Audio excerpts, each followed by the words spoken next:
Halifax Oren sat alone in his office on the 114th floor of the Union Archives.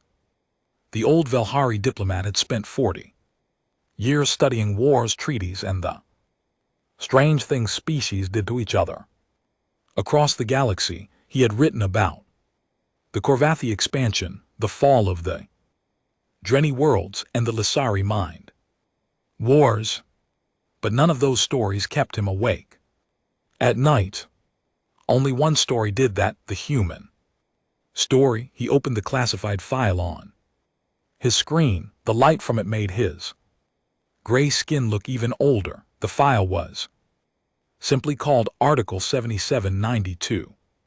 The human exception. It was the single most supported ban in the entire history of the Galactic Union, and it all started as most terrible things do, with something very small. 30 years ago, humans were nobody. They had arrived on the galactic stage with old ships, loud music, and a strange habit of smiling at everything. The Union had seen species like them before, aggressive, warm-blooded predator class. There were hundreds of such species. Humans were placed in the mid-tier category, not weak, not strong, just average. The Galactic Union was old. 4,000 species lived under its laws, and the most important law was the right of arbitration. It was simple. When two species had a dispute over a planet, a trade route, or a resource, they did not go to war. War was expensive. War was messy. Instead, each side sent a small group of soldiers to a neutral world. They fought. The winner took the prize. The loser walked away. It was clean. It was civilized. It had worked for 6,000 years. Every species understood the right. It was not about killing. It was about proving strength, and most rights ended when one side lost the will to fight. Surrender was common. Respect between enemies was expected. There were no written rules about how to fight, because no one had ever needed rules. Every species, it seemed, understood what a battle was supposed to look like. Then the Dravosi Empire filed a claim against Earth's colony on Kepler 442b. The Dravosi were insects. Each warrior stood 8 ft tall, covered in natural armor that could stop a plasma bolt. They fought as one mind, a hive network that let them move, attack, and retreat as a single body. They had won 137 rights without a single loss. When they entered a battlefield, other species often surrendered before the first shot. That was how feared they were. The Union expected the same result against the humans. So did most of the galaxy. All the broadcasts that week were full of alien commentators explaining how the humans would likely surrender within the first day. Some even felt sorry for them. On Earth, things were different. Commander Lena Vasquez received the orders on a Tuesday morning. She was 41 years old, born in Bogota, raised in military camps across 3 continents. She had fought in the Saharan border conflict, the Arctic resource wars, and the Jakarta uprising. She had been shot twice, stabbed once, and had buried more friends than she could count. War was not new to her. War was not exciting. War was her job. She was given 60 days and told to assemble a team of 120 soldiers, the best from every branch and every nation. She asked only one question during the briefing: what do we know about the enemy? Everything. It had turned out the Dravosi were well documented. Their tactics, formation, strength, and weaknesses were all available in Union databases. The hive mind made them fast and coordinated, but it also meant they thought the same way every time. They always advanced in waves. They always attacked at dawn. They always targeted the center of the enemy line. Vasquez read every file. She watched every recording of every right the Drivasi had ever fought. She watched them win again and again, against species that lined up and met them head-on. She watched proud alien warriors march into walls of plasma and die with honor.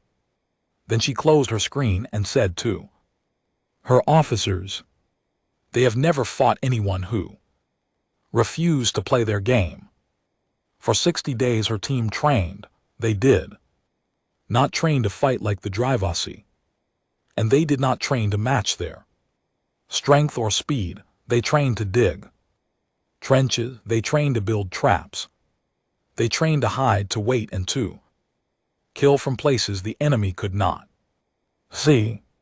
They trained to fight dirty, fight patient, and fight smart. The galaxy barely noticed. The broadcasts were already discussing the next right after this one because everyone assumed that humans would be gone quickly. Talvex remembered watching the pre-write ceremony from his living room.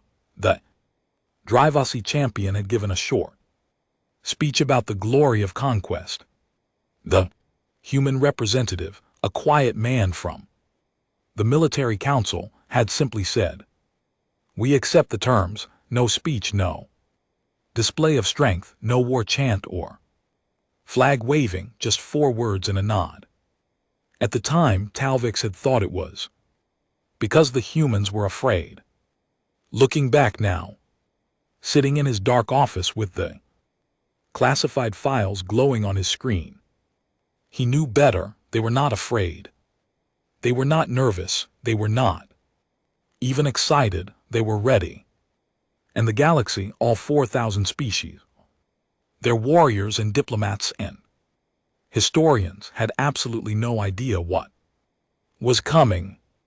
Not one of them understood what it meant when a species spent 10,000 years fighting itself, not for glory, not for honor, but for survival. Talvex picked up his recording device and pressed the button.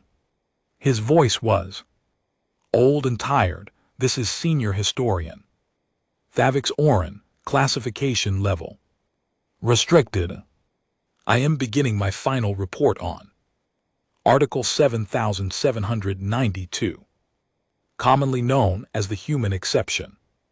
Let the record show that everything that follows is true, and let the record show that we brought it upon ourselves." He took a breath. "We invited them to play a game. We just did not understand that they had stopped playing games a very long time ago. The battle world was called Ashara 4. It was a moon covered in thick jungle, with valleys full of toxic yellow fog, and ridges of black volcanic rock. The air was heavy and hot. The ground was soft and wet. Everything on that moon wanted to bite, sting, or poison anything that moved. The Dravosi loved it. Jungle worlds were their specialty.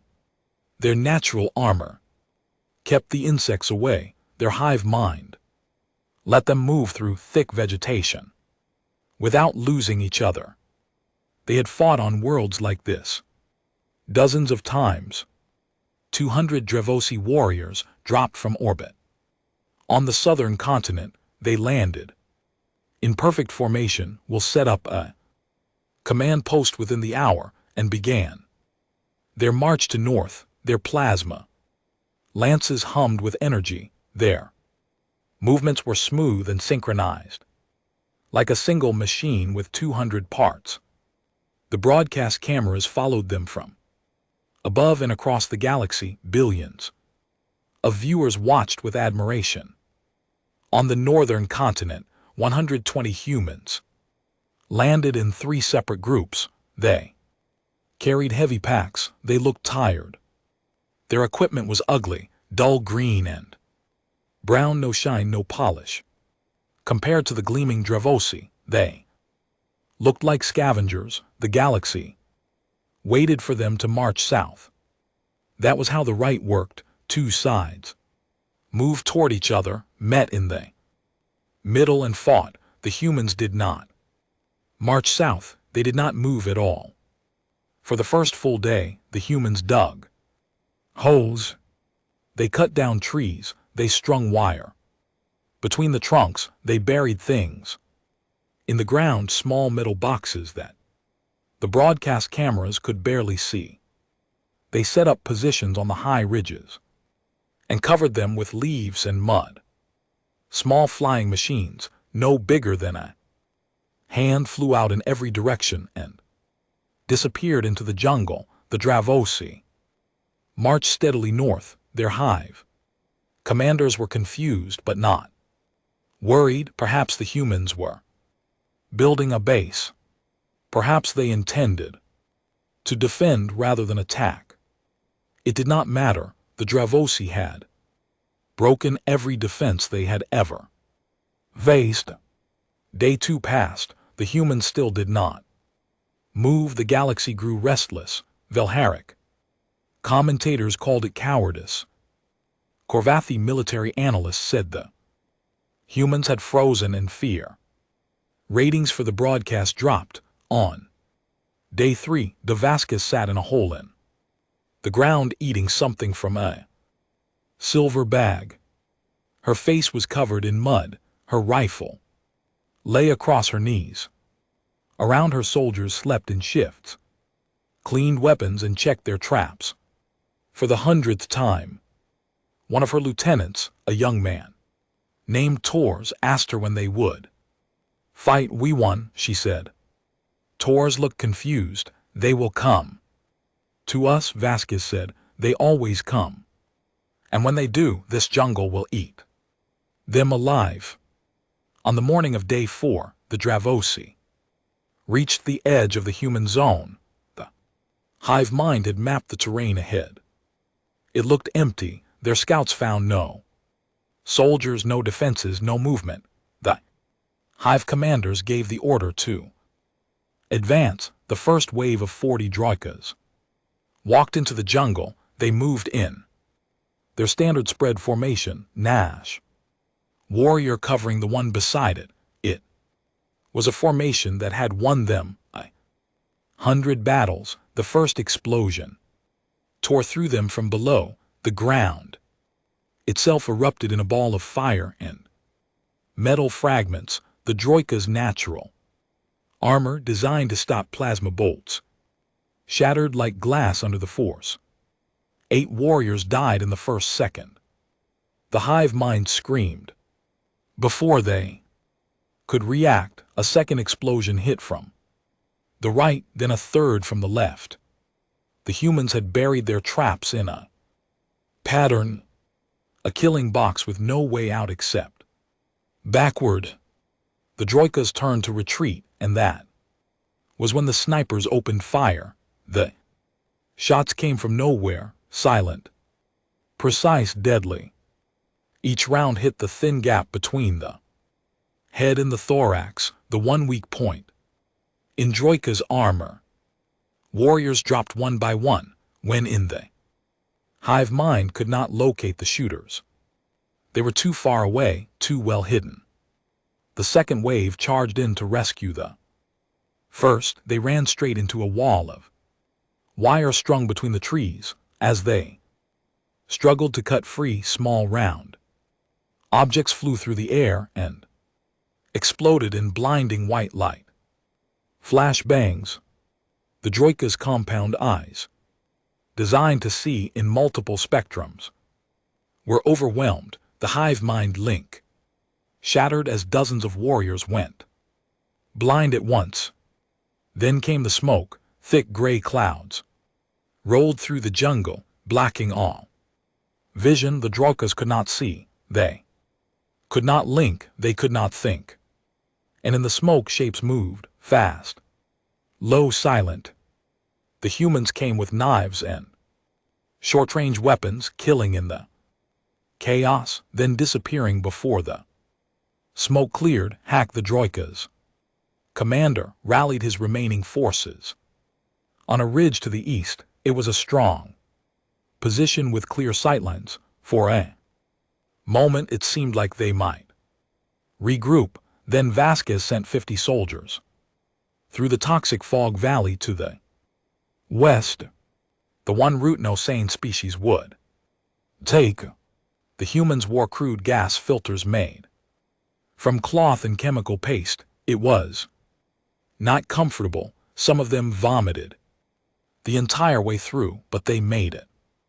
And they came up behind the Drevasi position at sunset. The final assault lasted 11 minutes. The Drevasi hit from two sides, broke apart. Some fought to the death. Some tried to flee into the jungle and triggered more buried traps. By the time the sun set on Acheron 4, it was over. 200 Drevasi had landed on that moon.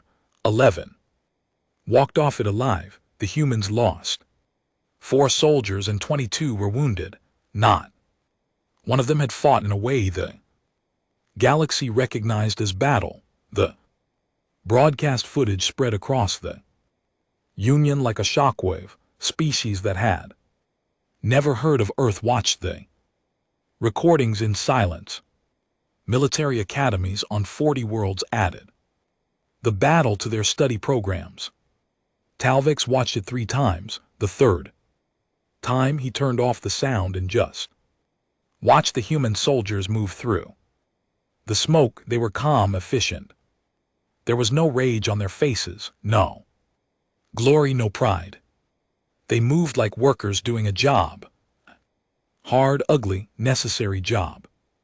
He wrote one line in his journal that night. He did not know then how famous it would become. It was not a battle, it was a lesson, and the galaxy was the student. The Drevasi filed a formal protest with the Union Council, claiming the humans had used dishonorable tactics, ambushes, hidden traps, attacks through poison gas, night movement, targeting of weak points. They called it cowardice. The council reviewed the rules of the right. There were no rules against any of it. There had never needed to be. The protest was dismissed. Humanity was awarded Kepler 442b. And somewhere on Earth, in a small office with no windows, Commander Lena Vasquez filed her after-action report. At the bottom in the section marked recommendations for future engagements, she wrote a single sentence. Next time send fewer soldiers. We brought too many. In the 15 years that followed Ashara 4, the galaxy learned something terrible about humans. It was not that they were strong. Many species were stronger. It was not that they were smart. Many species were smarter. And it was something far worse. They never fought the same way twice. The Korvathi hegemony learned this first. The Korvathi were massive, 12 ft tall beings made of living rock and silicon. Their skin could stop bullets. Their fists could crush metal. In direct combat, nothing in the galaxy could match them. They had watched the Dravo Sea recordings carefully and decided that the trick was simple. Do not walk into human traps. Instead, advance slowly. Destroy everything in your path and force the humans into open combat where size and strength would decide the winner. It was a reasonable plan. Against any other species it would have worked. Right was held on a dry, rocky world called Vinthari Prime, the Snorts. Korvathi sent 80 warriors, fewer than usual because they believed 80 was more than enough. The humans sent 90. On the first day, the Korvathi advanced in a slow, careful line, smashing every rock and tree that could hide a trap. They found nothing, no mines, no wire, no hidden positions. The humans seemed to have vanished. On the second day, the Korvathi reached the only water source in the region. A deep underground spring that fed a small river. The water tasted strange, but Korvathi biology could handle most toxins. They drank and refilled their supplies. By the third day, 16 Korvathi warriors could not stand. Their silicon bodies were cracking from the inside. The humans had not poisoned the water with something that killed quickly. They had poisoned it with something that broke down silicon bonds over 48 hours. It was slow, it was invisible. And by the time the Korvathi realized what had happened, like a quarter of their force was dying. The humans never appeared. Instead, small drones flew over the Korvathi camp at night and played sounds, recorded Korvathi death screams from old battles mixed with low-frequency vibrations that disrupted silicon-based nervous systems. The Korvathi could not sleep, they could not think. Their unbreakable bodies were falling apart, and their enemy was nowhere to be seen. On day 6, the Korvathi commander sent a surrender signal. He had lost 30 warriors to the poison, 20 more to stress fractures caused by the sonic attacks, and the rest were too exhausted to fight.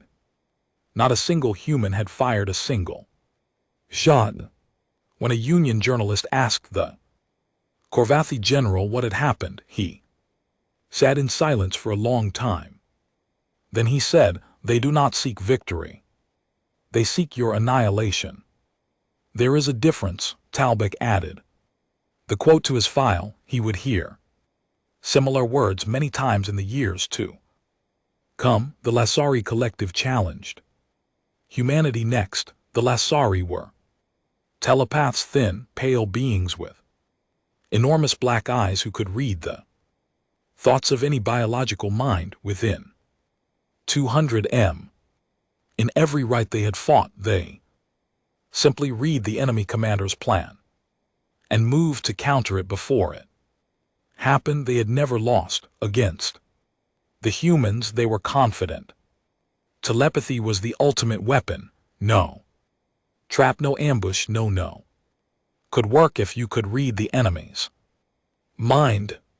The right was held on a flat grassland world with nowhere to hide.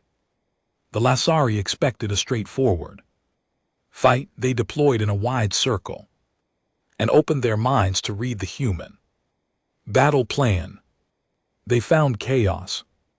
The human commander had divided the force into 30 small teams of 4 soldiers each. Every team operated alone. There was no central plan, no shared strategy.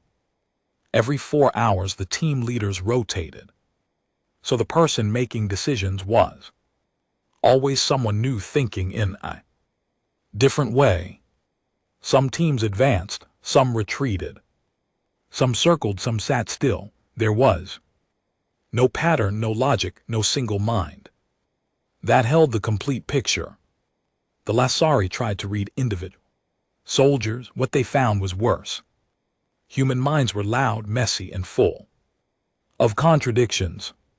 One soldier was thinking about the battle, his childhood, a song he could not get out of his head, and what he wanted for dinner, all at the same time. The Lasari had never encountered species that could hold so many thoughts at once. It was like trying to read a book while someone screamed 5 different stories in your ear. The humans attacked from every direction at random intervals.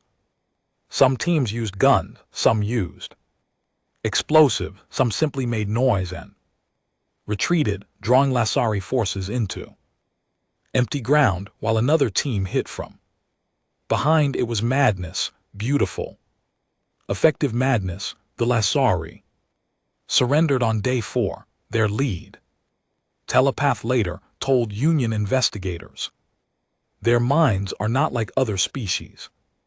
Other species think in straight lines. Humans think in storms. We could hear everything and understand nothing. Then came the Kalahari ascendancy. Kalahari were ancient, one of the oldest species in the Union.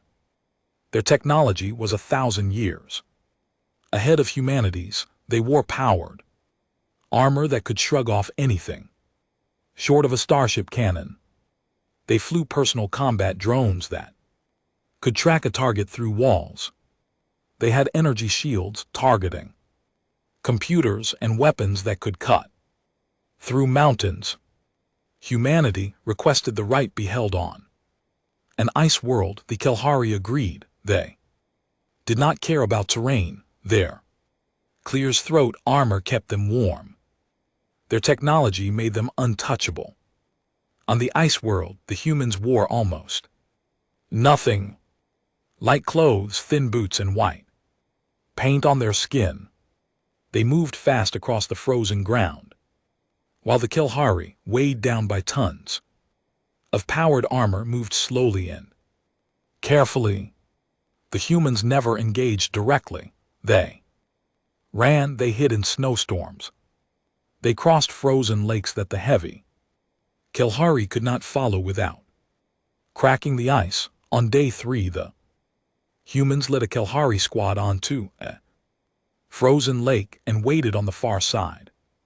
The Kalahari marched forward, trusting their armor. Halfway across, the ice broke. 20 Kalahari warriors sank into water so cold it froze their armor's joints in seconds. Their shields were designed to stop weapons, not cold water. Their targeting computers shorted out. Their communication systems died, not Clear's throat. One of them came back up. The remaining Kalahari retreated to high ground. The humans followed at a distance, never attacking, just watching. Every time the Kalahari stopped to rest, the humans would appear on the horizon, small dark shapes against the white ice, always watching, always waiting. On day 5, the Kalahari commander surrendered, not because he had to. He still had superior firepower. He surrendered because his soldiers were afraid. When the most technologically advanced warriors in the galaxy were afraid of creatures in thin clothes who should have frozen to death 3 days ago. 22 wins, 0 losses. No species in Union history had come close. Talvex began to notice something in the diplomatic halls. Species were not just afraid of fighting humans, they were afraid of having disputes with humans at all. Trade negotiations with Earth went faster. Border agreements were signed without argument. Resource sharing treaties were accepted on human terms. It was not diplomacy, it was fear. Wearing a polite mask, and behind closed doors in quiet rooms on 100 different worlds, ambassadors and generals were whispering the same question: how do we stop this? Not how to beat them. They had given up on that. The question was how to make sure they never had to fight them at all. And slowly, carefully, a plan began to form. Not a plan for war, but a plan for something the galaxy had never done before. A plan to change the rules, because if you could not beat the humans, the only option left was to make sure the game was never played again. The Venmari were different. Every species in the galaxy knew this. They were not like the Drevosi who fought out of hunger for territory. They were not like the Corvati who fought because they were built for it. The Venmari fought because it was sacred. To them, war was their religion, their art, their poetry. Every battle was a prayer, every death was a verse. They were tall and slender with silver skin and forearms that moved like water. What could they carry? Curved blades, made from a metal found only on their home world. weapons that had been passed down through families for thousands of years. Their warriors trained from birth. Their greatest fighters were given the title of Sword Marshal, and they were treated like living gods. The current Sword Marshal was named Ethos. He was 300 years old. He had fought in 41 rights and won them all. Poems had been written about him in languages he had never heard. Children on worlds he had never visited knew his name. He was by any measure the most respected warrior in the Galactic Union. When the Venmari filed a territorial claim against a human mining colony, the Ares system, the galaxy held its breath. This was not just another riot. This was a test if anyone could stand against the humans. It was the Venmari. If anyone deserved to win, it was Ethos. The Union broadcast the announcement to every world. Viewership numbers broke records before the first soldier even landed on 100 worlds. People gathered in public squares to watch.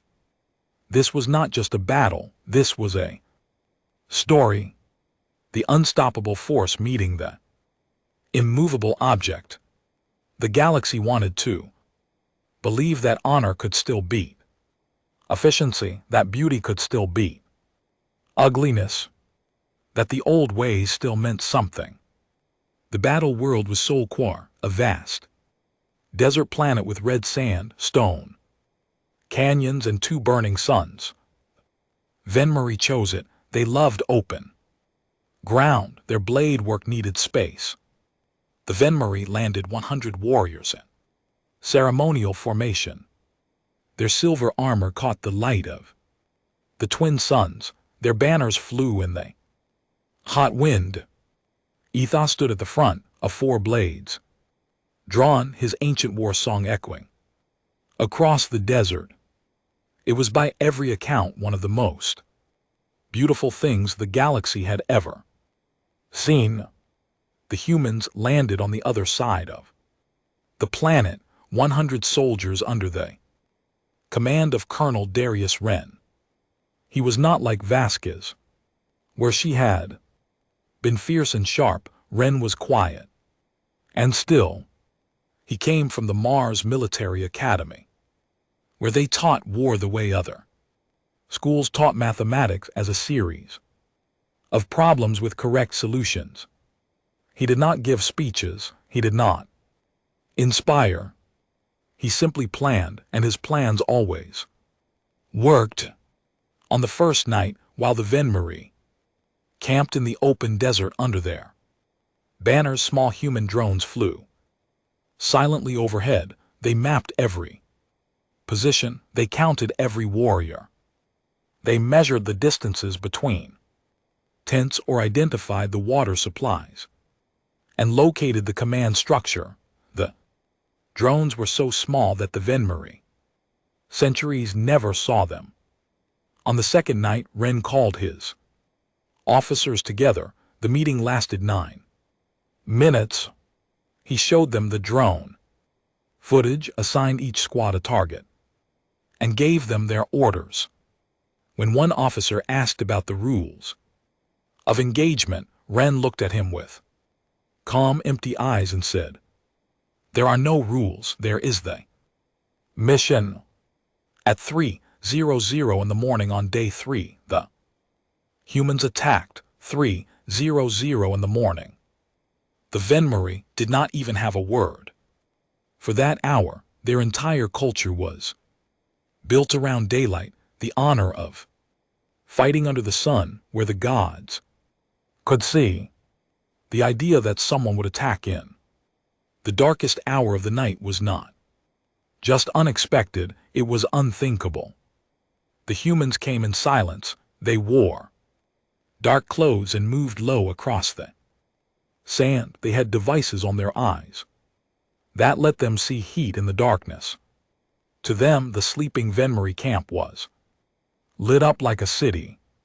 The first shots were fired with weapons that made almost no sound. Centuries fell without a cry. Then the squads moved into the camp from 4 directions at once. Tents were opened and warriors who had survived 40 battles died in their sleep without ever drawing a blade. It was not a fight, it was a procedure. The sounds of gunfire finally woke the camp. Warriors stumbled out of their tents, reaching for swords, and were cut down before their eyes. Adjusted to the dark, the Venmari were fast, brave, and skilled, but they were fighting blind against an enemy that could see everything. The killing lasted less than 20 minutes. When it was over, 60 Venmari were dead. The survivors had scattered into the canyons. At dawn, Sword Master Ethos stood on a ridge of red stone with 40 warriors behind him. They were all that was left. His silver armor was stained with dust, his eyes burned with something the broadcast cameras had never seen on a Venmari face before. Not anger, not fear, but confusion. He did not understand what had happened. It did not fit into any story he knew. Colonel Wren sent a message across the open channel. His voice was flat and calm. Sword Marshal, you have fought with honor. Your position is surrounded. I offer you full surrender with dignity. Your surviving warriors will be returned to your home world unharmed. Ethos did not respond for a long time. The galaxy watched. Yes, billions of beings held their breath. Then Ethos raised his 4 blades above his head and began to sing. It was an old song, a death song, a final prayer. His 40 warriors joined him, their voices rising together across the desert. They charged. 40 Venmari warriors, the finest swordsmen in the galaxy, ran down the ridge toward the human line. They were fast, they were graceful. Their blades caught the light of the twin suns, and for one moment they were the most beautiful and terrible thing any living being had ever seen. Humans opened fire. It lasted 90 seconds. Machine guns, rifles, and grenades tore the charge apart. The Venmari fell one after another, silver bodies hitting the red sand. Some got close enough to swing their blades. None got close enough to land a hit. Ethos was the last to fall. He took 7 bullets and still walked forward 3 more steps before his legs gave out. He died on his knees facing the human line, his 4 blades still in his hands. The broadcast cameras showed everything. Across the galaxy there was silence. Then there was grief. Then there was rage. On the Ven homeworld, millions wept in the streets. On 12 Union worlds, riots broke out. The Venmari ambassador stood before the Union Council with tears running down his face and said nothing. He did not need to. Everyone had seen it, but here was the thing that shook the galaxy to its bones. The humans had not broken any rules. They had not cheated. They had not been cruel. They had offered surrender. They had given Ethos a choice. The horror was not in what they did. The horror was in how they did it, and with the same calm efficiency they had used against the Dravasi insects and the Korvathi giants. To the humans, the most sacred warriors in the galaxy were just another problem to be solved, another mission to be completed, another line in an after-action report. Talvix watched the recording of Ethos's last charge 14 times. On the 15th viewing he stopped the footage on a single frame, close-up of a human soldier's face. During the final moments, the soldier was young, maybe 25. He was firing his weapon into the charging Venmari. His face showed nothing, no hatred, no joy, no regret, just focus. That was the image that changed. Everything. That was the face that launched 1,000 petitions, not a monster's face, not a villain's face. Just a young man doing his job, eyes calmly as if he were filling out a form or fixing a machine. Talvex wrote in his report that night the words that would be quoted for centuries. It was then that we understood humans do not have a warrior culture, they have a killing culture, and there is a canyon of difference between the two. Within a week, 1,200 species had signed a petition to the Union Council.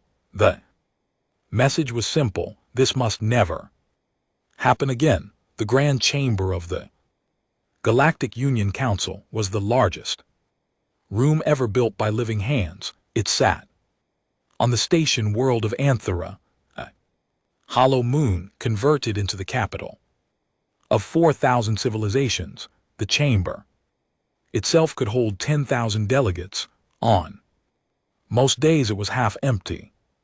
Arguments about trade taxes and shipping lanes did not attract a crowd. Today every seat was full. Most delegates stood in the aisles. Billions more watched from every corner of the galaxy. The air inside the chamber was thick with the smell of 100 different biologies: fur, scale, chitin, and stone.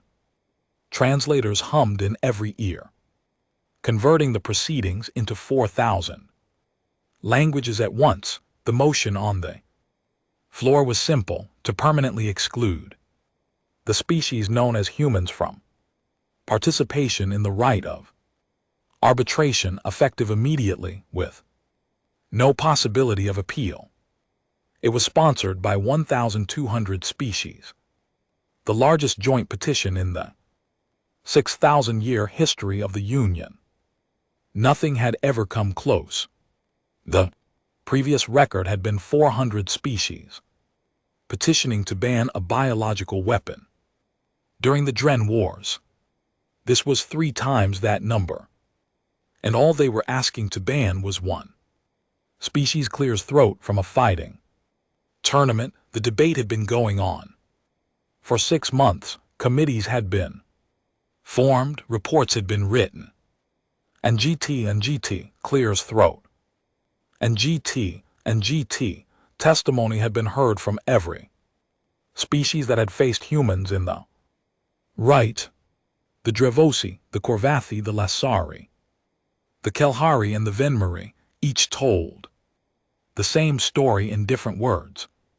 The humans did not fight the way the right was meant to be fought. They did not seek honorable combat. They did not accept the unwritten rules that every other species understood. They treated the right not as a contest of strength between equals, but as a problem to be solved with maximum efficiency and minimum risk. Some delegates argued that banning the humans was unfair. They had broken no written rules. They had won every right legally. To ban them for being too effective was, by any reasonable standard, discrimination. Others argued that the right existed to prevent real wars, and that human participation had made the right itself more violent and terrifying than any war the Union had seen in 1,000 years. What was the point of a system designed to reduce suffering if one species turned it into a slaughterhouse? The Drevosi delegate, a towering insectoid with a cracked thorax, a scar from Ashara 4, spoke bluntly. We built the right so that the strong could prove their strength without destroying worlds. The humans have proven their strength. We believe them. We do not need to see it again. The Lasari delegate, a thin telepath, who kept rubbing her temples as if she still had a headache from the human mind. She had tried to read, just said, "We, the humans, do not think like predators.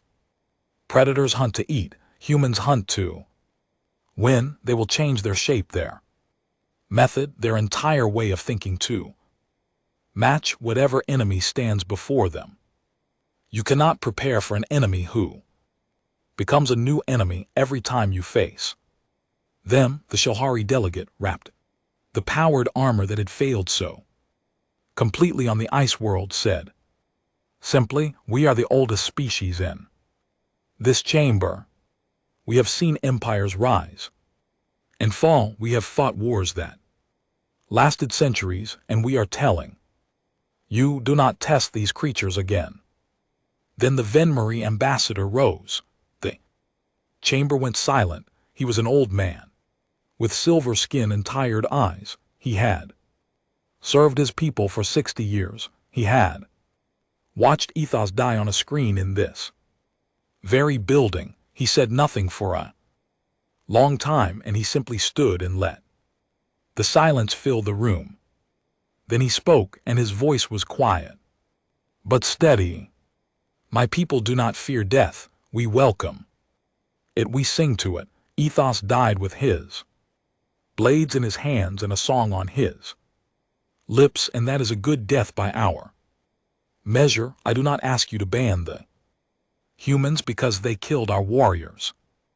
I ask you to ban them because of what I saw in their eyes when they did it.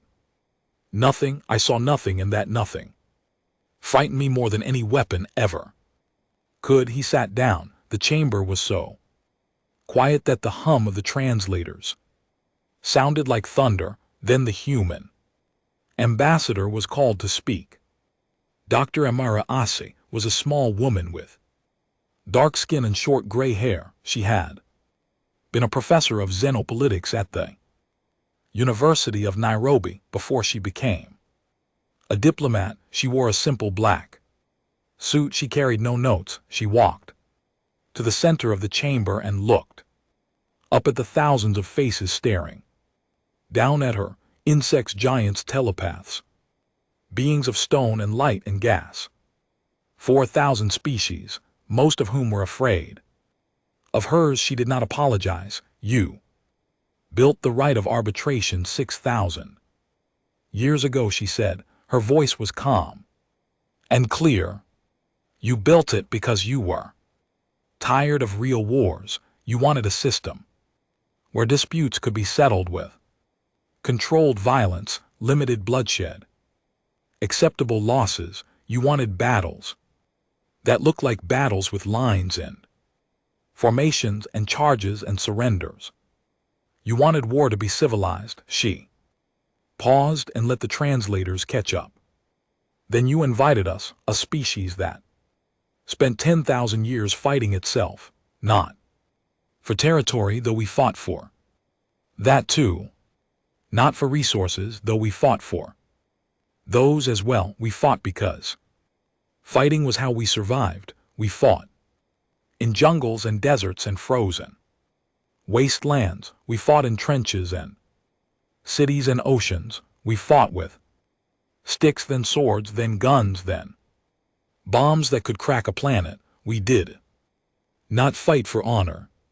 We fought because the ones who cared about honor died first, and the ones who cared about winning lived long enough to have children. The chamber was completely still. You did not get a warrior species, she continued. You got a species that turned war into a science, then an industry, then an art form. You are not banning us because we broke your rules. You are banning us because we showed you what war actually looks like when someone is not pretending. She looked around the chamber one last time. We accept your decision. We always knew this day would come. You may ban us from your game, but let me be clear about one thing. We were never playing. She walked back to her seat. No one spoke for a full minute. The vote was called. 3,741 species voted in favor of the ban. 12 voted against. The 12 were all species that had territorial disputes with their neighbors, and had been hoping to hire human military advisors there. Objections were noted and ignored. Article 7792.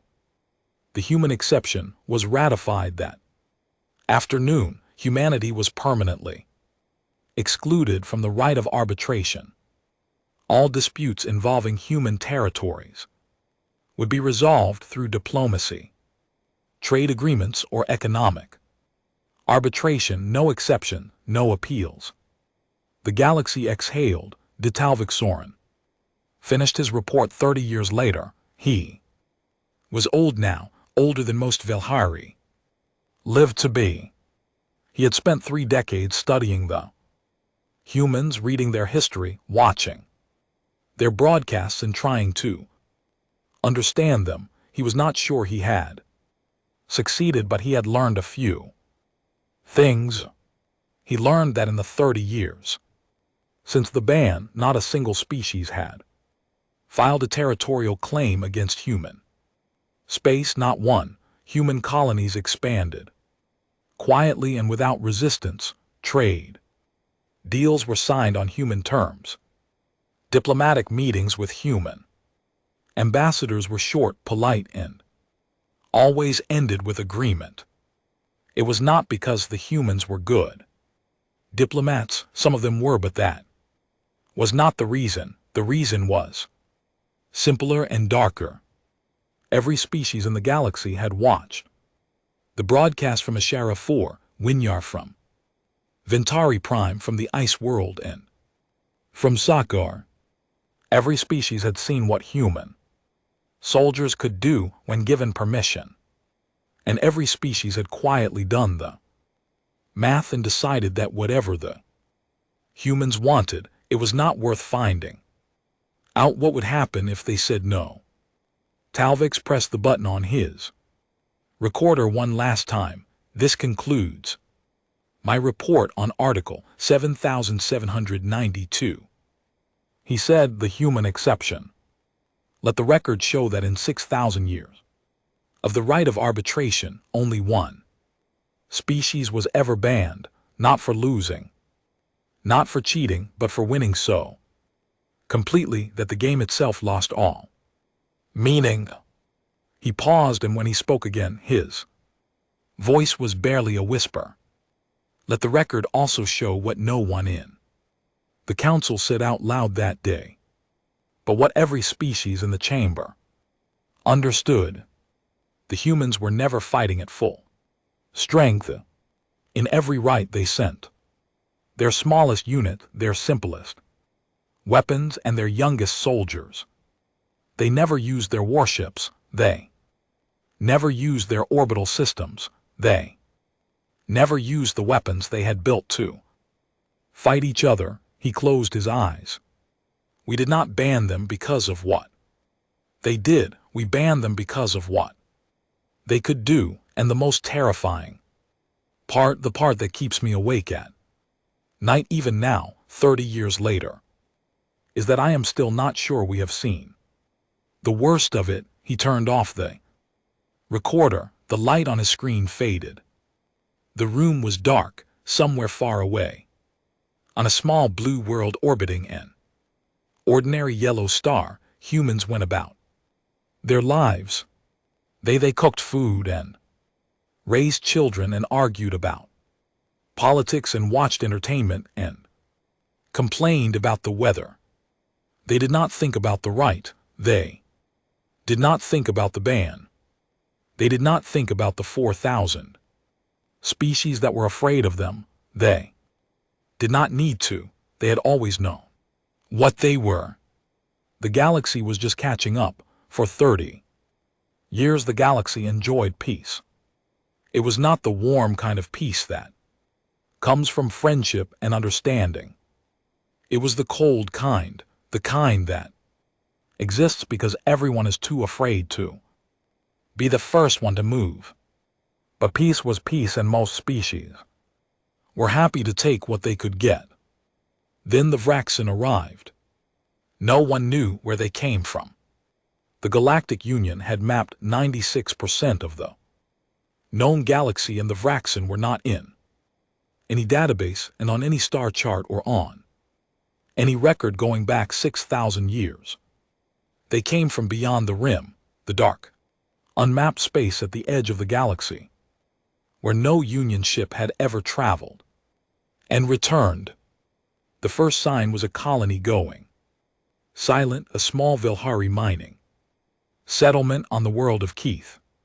7 stopped sending reports. A patrol ship was sent to investigate. It never came back. A second ship was sent, military vessel with a full crew. It returned 3 days later with half its hull melted and only 4 survivors on board. They were shaking so badly they could not speak for 2 days. When they finally talked, the story they told made no sense.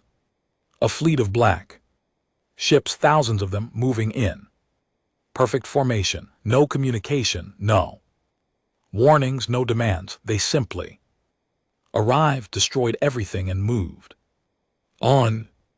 And the Vilhari captain described the attack in a voice that sounded like it had been emptied of everything human or Vilhari inside it. They did not want our resources, she said. They did not want our territory. They did not want to talk. They just wanted us gone. And GT clears throat. And GT.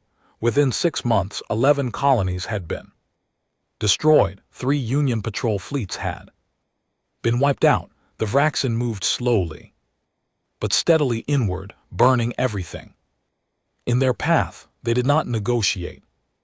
They did not respond to any signal on any frequency. They simply advanced by world and left nothing behind. The Union Council met in emergency session. The Grand Chamber was full again, but this time there was no anger, no righteous fury. There was only fear, real fear, the kind that makes powerful beings look small. And the military committee presented their options. The Union had a combined fleet of over 40,000 warships from dozens of species. On paper, it was the largest military force in galactic history. In practice, it had not fought a real war in 6,000 years. The right of arbitration had made sure of that. Generations of soldiers had trained for small, controlled battles on neutral worlds. They had never fought a war of survival. They did not know how. The Drebossi offered their hive fleets. They were disciplined and numerous, but their tactics had not changed in 1,000 years. The Corvathi offered their heavy assault ships. They were powerful but slow. The Kelhari offered their advanced technology, but their weapons were designed for precision, not for the kind of massive, grinding warfare the Vraxen seemed to demand. The Lasari tried to reach the Vraxen mines and found nothing. Not silence, but a wall of cold, alien thought that drove 3 telepaths permanently insane. Every species brought what it had, and every species quietly knew it was not enough. It took 2 weeks for someone to say what everyone was thinking. It was the Venmarie ambassador, the same old man with silver skin who had wept for ethos 30 years ago. He stood in the council chamber, looked around at the frightened faces of 4,000 species, and said 5 words: "We need to call the humans." The silence that followed was the loudest thing Tal Vec had ever heard. The debate lasted 3 days. Some species refused. The Dre Vossi delegate slammed his armored fist on his desk and said he would rather die than ask humans for help. The Corvathi agreed. Several smaller species argued that inviting humans into a real war, not a controlled right but an actual war, was more dangerous than the Vraxen themselves. But the Vraxen were not waiting for the Council to make up its mind. 2 more colonies fell during the debate.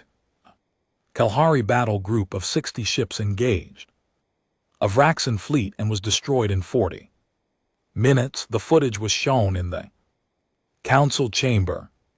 60 warships, the most advanced in the galaxy, burning in the dark. The vote passed, not by the huge margin of the ban.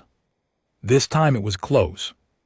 2,100 species voted to ask the humans for help. 1,800 voted against. The rest did not vote at all because they were too afraid of both answers. The message was sent to Earth on a priority channel. It was short and formal, it written in the careful language of diplomats who were swallowing their pride with every word. It requested military consultation and, if willing, direct assistance in addressing an extragalactic threat to Union stability. The human response came back in 4 hours. It was even shorter. We accept, sending Admiral Vasquez. Talvec read the name and felt something cold move through his old body. Vasquez. Not the same one. Lena Vasquez had retired decades ago. This was her daughter, Admiral Sophie Vasquez, commander of Earth's first expeditionary fleet. Talvec had read her file. She had her mother's eyes and her mother's mind, and she had spent her entire career preparing for a war that everyone else thought would never come. When the human fleet arrived at the Union staging area near the Corvathi border, every species in the coalition got their first look at what humanity had been building for the past 30 years. Not the small units and simple weapons they had used in the right, not the limited forces they had shown the galaxy the real thing. 300 warships, heavy carriers, stealth destroyers, orbital bombardment platforms, troop transports carrying divisions of soldiers equipped with weapons that no Union species had ever seen. And at the center of the fleet, a single massive vessel, a dreadnought called the Lesson, learned with enough firepower to crack a moon. The Union fleet commanders stared at their screens. The Drevo Sahab admirals went very quiet. The Kalahari ran calculations and then ran them again, because the numbers could not be right. Admiral Vasquez sent one message to the coalition fleet. Her voice was calm, professional, and carried the same flat tone that Colonel Wren had used on Sulker 30 years ago. This is Admiral Vasquez, 1st Expeditionary Fleet. We have reviewed your intelligence on the Vraxen. We have a plan. If you follow our lead, we will end this. If you get in our way, we will work around you. Either way, we are moving in 72 hours. She paused, and when she spoke again, there was something underneath the calm, not excitement, not anger, something older and deeper, something that 4,000 species had learned to fear. You spent 30 years telling yourselves you banned us because we were too dangerous. You were right, but here is the thing about dangerous. When the night gets dark enough, they are exactly what you need. The channel closed. The coalition fleet waited in silence, and somewhere on the bridge of the Lesson learned, Admiral Sofia Vasquez looked out at the stars and smiled the way her mother used to smile, the smile of someone who had been waiting for this moment her entire life. The galaxy had spent 30 years afraid of what humans could do. They were about to find out.